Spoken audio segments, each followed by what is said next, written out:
Good afternoon, 47. Your target is Walter Williams, an up-and-coming fashion model with a history of blackmail.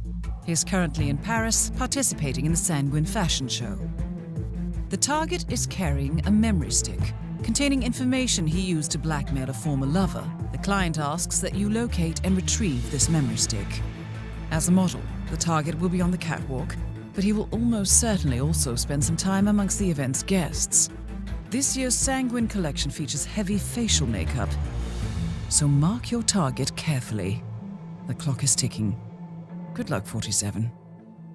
Hello and welcome to the channel. I am Desmodeus. This is actually the first video upload to this channel, and while, Hitman 2 Elusive Targets might seem like an odd place to start, it's as good a place as any.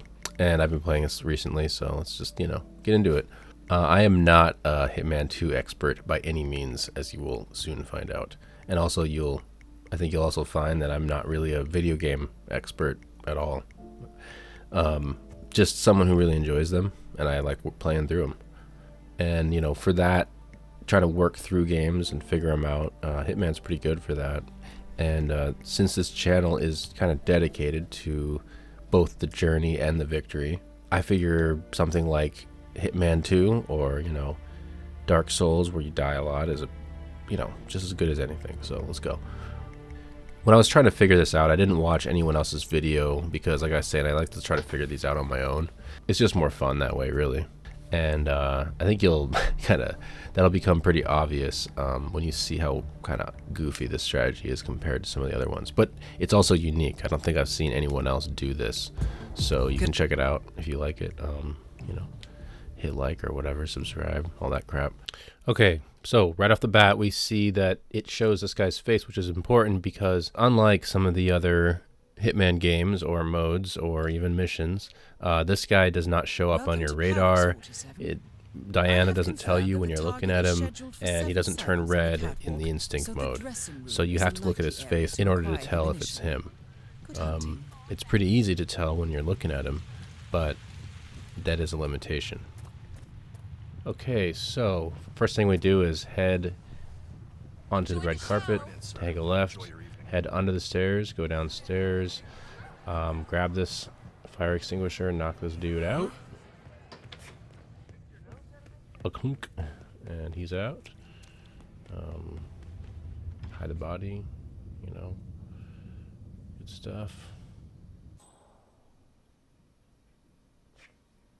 I switched clothes here, you don't have to, it doesn't really matter.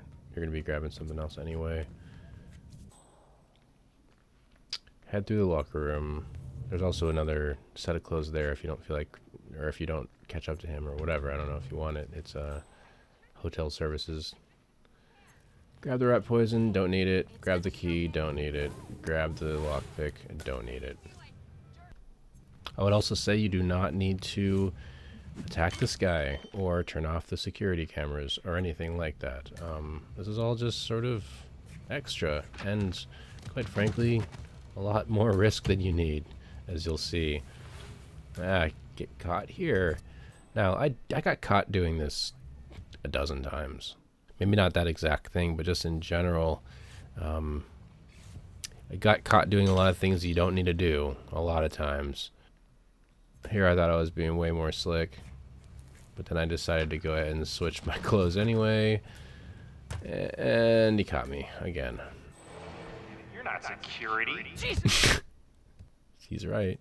He's not wrong. I am not security. Okay, so on Elusive Targets, you can restart at any point, almost any point. You can restart, you can replan, you can quit, you can exit the game, anything, just as long as you do not complete any of the objectives before you do so. So generally speaking, that's just going to be killing one of these people. So it's good to get all the risky stuff out of the way ahead of time. So that's why I always do this. The last thing I want to deal with is needing to run back in here after I've killed an elusive target because I got caught on camera somehow. I mean, in this map, it's not too big of a concern, but still, it's just a good habit, and I don't know. I do it. So here we go. waiting for this guy, ducking past security. I'm pretty sure you all have done this a million times, but if not, this is works every time, just as long as you're not dumb about it.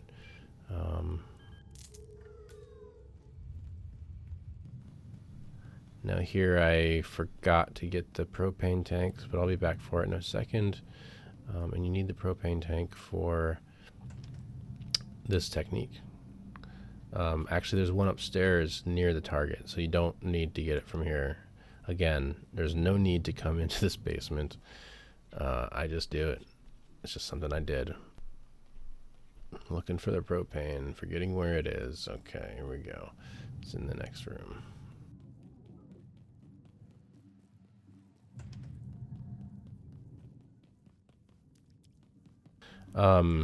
Just so you know, if you shoot a propane tank and it kills a person, they will think it's an accident.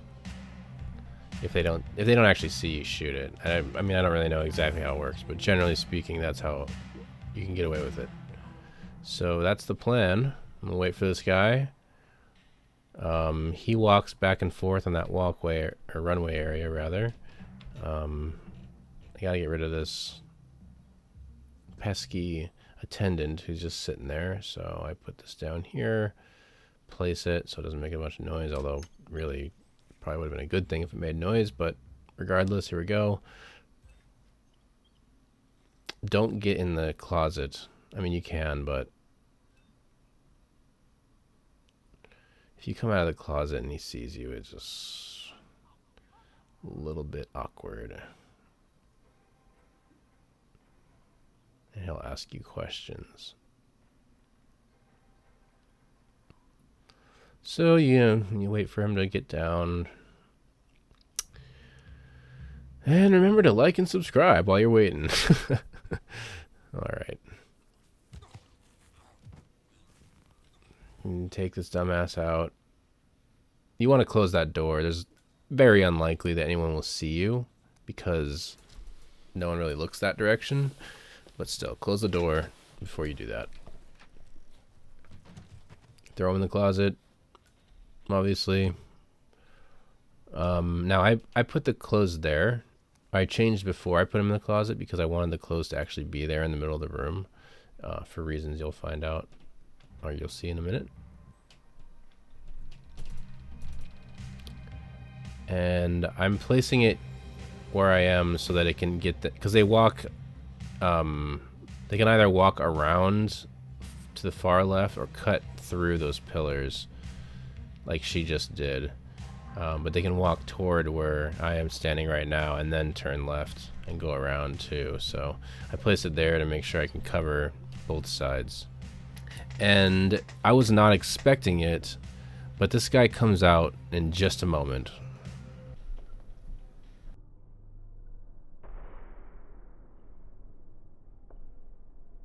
And there he is.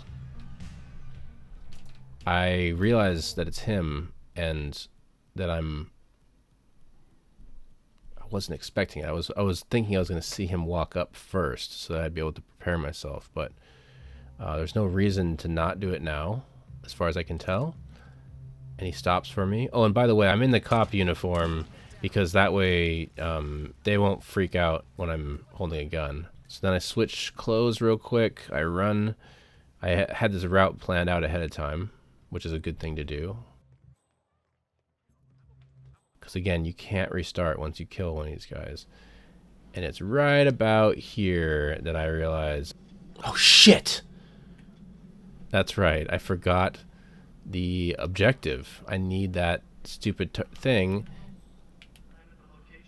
Oh fuck. I'm almost getting caught multiple times. Now I'm panicking. But my instincts are kicking in. My real instincts, not the game instincts. I see that the wanted thing above his head, or I guess enforcer thing, isn't there. So I take a risk, go for it. There it is. I grab the thing.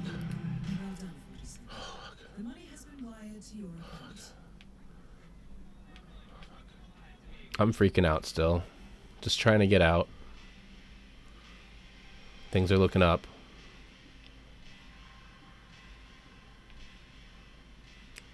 see a clear route.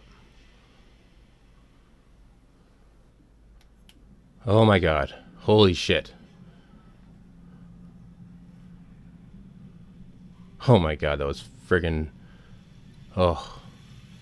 That was so close.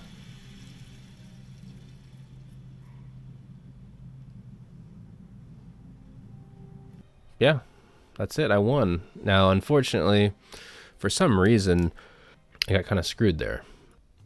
I didn't get the no noticed kills bonus, which to me seems really dumb because it says no bodies found. I mean, I was never spotted. You know, no bodies found, no recordings. Like, they never saw me. There was never any alerts. But yeah, how the hell do you get... How did they notice a kill if they thought it was an accident? That don't make no sense. Like, if it was an accident... Yeah, the reason why it was, you know, no bodies found is because it was considered an accident. And so if it was considered an accident, how could they have noticed a kill?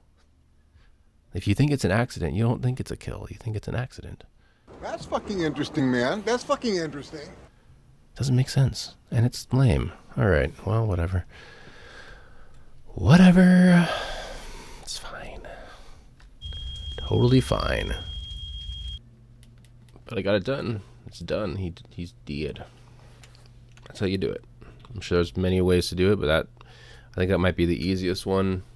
Well, obviously it's the easiest one that I found. Because that's why I did it. But I think you can drop the stupid chandelier on him, obviously, from the 3rd floor. If you climb out there, you have to get a bodyguard, a high security bodyguard thing, and then go up to the 3rd floor, and go into the attic area. And then once you're in the attic area, you climb out onto the scaffolding above the light, and you drop it on his head. But the problem with that, obviously, is that I think pretty sure it drops the whole thing, which means you get like 10 people or something like that, which is not my style. So I thought this would work, and it did, but unfortunately it also got the noticed, which is kind of disappointing, but 'tis what it is. Alright, well, I'll go